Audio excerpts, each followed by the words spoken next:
देश और दुनिया से जुड़ी हर छोटी बड़ी खबरों की जानकारी के लिए हमारे चैनल को आप लाइक करें, शेयर करें, सब्सक्राइब करें और खबरों के अपडेट के लिए नोटिफिकेशन बेल को जरूर दबाएं।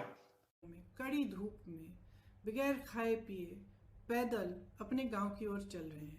ये लोग देश भर से आ रहे हैं, कोई गुजरात से आ रहा है। कल मैंने एक वीडियो देखा, एक लड़का जम्मू कश्मीर से चलकर सहारनपुर तक गया और उसको आगे बिहार तक जाना था। इसी तरह से आप सबने देखा कि कई बहनें गर्भवती हैं। गर्भवती होते हुए 6 घंटे 8 घंटे कड़ी धूप में चल रही हैं। कुछ लोग अपने बच्चों को गोद में लेके जा रहे हैं, कुछ टूटी हुई साइकिलों पर जा रहे हैं। एक और वीडियो मैंने देखा कि एक दादी दादा अपने पोती पोतों को उठाकर, इस तरह से दादाजी उनको उठाकर एक झूला सा बनाया था, उसमें उनको रख के उठाकर चल रहे थे। अब हम सबको अपनी जिम्मेदारी समझनी पड़ेगी। ये सिर्फ भारत के लोग नहीं हैं, ये भारत के वो लोग हैं जो भारत की रीढ़ की हड्डी हैं, जिन्होंने ये इमारतें बनाई जिनमें हम रह रहे हैं, जिनके खून और पसीनों से ये देश चलता है। हम सबकी जिम्मेदारी है इनके प्रति, मेरी है, आपकी है, सरकार की है, हर राजनीतिक दल की है। इसलिए मैं समझती हूँ कि ये राजनीति करने का समय नहीं है। बहुत ही स्पष्ट हूँ कि हर राजनीतिक दल अपने राजनीतिक परहेजों को दूर करते हुए सकारात्मक भाव से, सेवा भाव से लोगों की मदद में शामिल हो। तो उत्तर प्रदेश की जो कांग्रेस पार्टी है, इसी भावना को लेकर जैसे ही लॉकडाउन की अनाउंसमेंट हुई, उसके अगले दिन हमने हर जिले में वॉलंटियर ग्रुप बनाए, जिसको हमने कांग्रेस के सिपाही का नाम दिया। इन वॉलंटियर ग्रुप्स के जरिए हमने हेल्पलाइन जारी करी हर जिले में, और दिन रात हम खाना राशन बांटने का काम कर रहे हैं। इसके अलावा हमने सांझी रसोइयाँ खोली। उसके अलावा हमने हाईवे की टास्क फोर्स बनवाए, जो हाईवे पे जो चल रहे हैं उनकी मदद के लिए है। तो तमाम ऐसे कार्य हमारे बड़े से बड़े लीडर और हमारे ग्रामीण स्तर के कार्यकर्ता, हमारे जिला स्तर के कार्यकर्ता अपने ही साधनों से ये काम दिन रात कर रहे हैं। और इस काम के जरिए हमने अब तक 67 लाख लोगों की मदद की है। उसमें से 60 लाख के करीब उत्तर प्रदेश में ही हैं और 7 लाख लोग ऐसे हैं जो उत्तर प्रदेश के बाहर फंसे हुए थे, जिनको खाना राशन की ज़रूरत थी और जिनका वापस आने के लिए हम कोऑर्डिनेशन कर रहे हैं। हमारी एक सेंट्रल हेल्पलाइन भी है, उसके ज़रिए भी हम लगातार दिन रात कोऑर्डिनेशन करते हैं। तो हम मदद करना चाह रहे हैं। हमारी भावना शुरू से सकारात्मक रही है और सेवा का भाव हो रहा है। इसी भाव से हमने अपने सुझाव मुख्यमंत्री जी को दिए और सकारात्मक रूप से ही दिए कि देखिए, आपको ठीक लगे तो आप ये चीज़ें कर लीजिए। जहाँ जहाँ हमें लगा कि वो कुछ अच्छा कर रहे हैं, हमने उनकी तारीफ भी की, हमने उसका स्वागत किया, उन कदमों का स्वागत भी किया। कुछ समय से हम कह रहे थे कि यूपी रोडवेज की जो बसें हैं उनको प्रवासी भाई बहनों के लिए उपलब्ध करा दीजिए, ताकि उनको जो पैदल चल रहे हैं वो बसों में बैठकर बसों में बैठकर सुरक्षित तरह से अपने घर गांव पहुंच पाए। तो हम काफ़ी समय से ये सुझाव दे रहे थे, ये मांग कर रहे थे।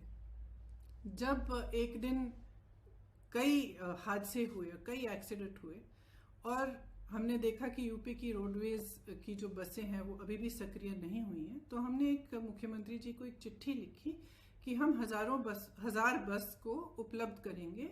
गाजियाबाद और नोएडा बॉर्डर पर हम इन बसों को रोक देंगे और आप अगर अनुमति देंगे इसके संचालन के लिए, तो जो प्रवासी भाई बहन दिल्ली और एनसीआर क्षेत्र से चल रहे हैं उनको हम इन बसों में बिठाकर अपने घर तक पहुंचा देंगे।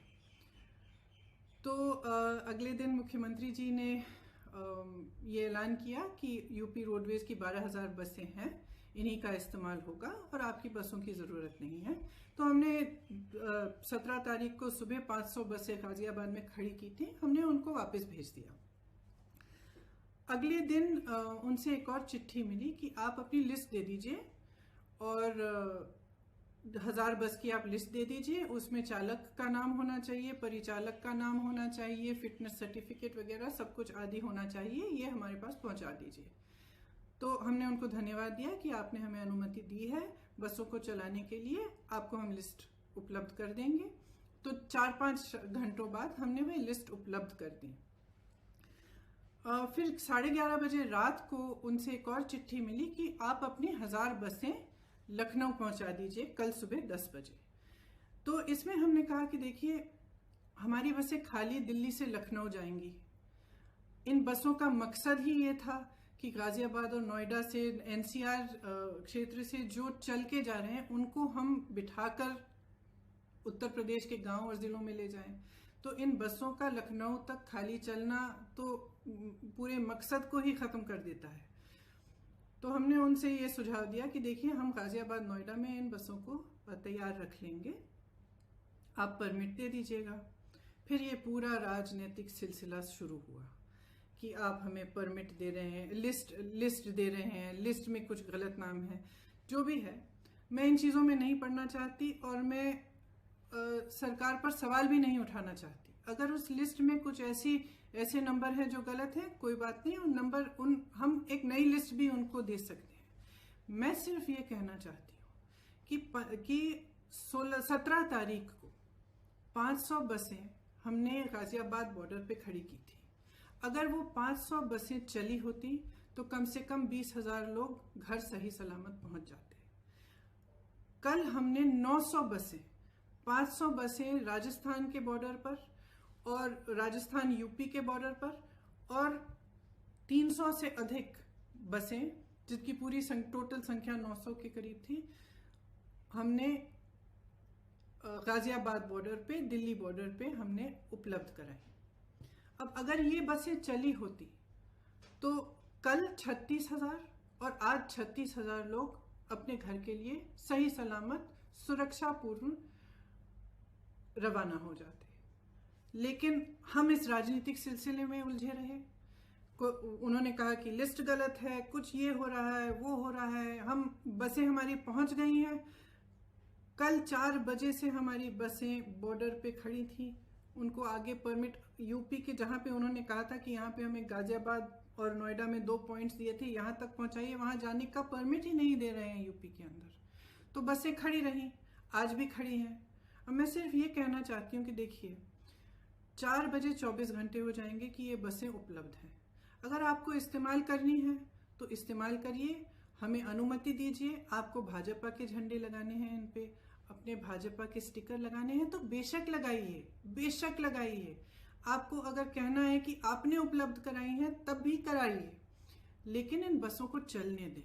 क्योंकि जब तक हम इस राजनीतिक उलझन में पड़े रहे हैं ना, जब तक आप अजीब अजीब से बयान दे रहे हैं और तमाम इश्यूज उठा रहे हैं, तब तक हम कम से कम 92,000 लोगों को घर पहुंचा सकते थे। और वही 92,000 लोग आज धूप में चल रहे हैं, उनके सामने तमाम मुसीबतों को झेलते हुए चल रहे हैं। तो मैं सिर्फ मुख्यमंत्री जी से ये आग्रह करना चाहती हूँ, हमारी बसें वहां पे 4 बजे तक खड़ी हैं, आपको इस्तेमाल करनी है तो आप हमें परमिट दीजिए, अनुमति दीजिए कि हम उनका संचालन कर सकें। अगर आपको नहीं इस्तेमाल करनी है तो भी कोई बात नहीं, हम उनको वापस भेज देंगे। हमने 3 दिन पहले भी वापस भेज दिया था 500 बसों को, हम वापस भेज देंगे। जिस तरह से हम लोगों की मदद कर रहे हैं, जिस तरह से हमारे लोग हर जिले में, हर शहर में, हमारे कार्यकर्ता प्रवासी भाई बहनों के और लॉकडाउन और महामारी से जो पीड़ित लोग हैं उनकी मदद कर रहे हैं, उस तरह से हम करते रहेंगे। हमें कोई परवाह नहीं है कि आपकी बसें हैं या हमारी बसें, हम सिर्फ एक सेवा भाव से मदद करना चाह रहे थे।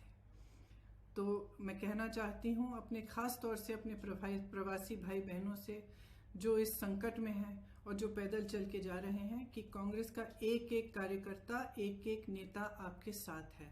आप उत्तर प्रदेश के जिस जिले से, जिस शहर से गुजरेंगे, हमारे लोग आपको मिलेंगे, आपको खाना उपलब्ध करेंगे, आपके लिए पानी उपलब्ध करेंगे, आपकी कोई भी सुविधा की ज़रूरत हो वह उपलब्ध करेंगे।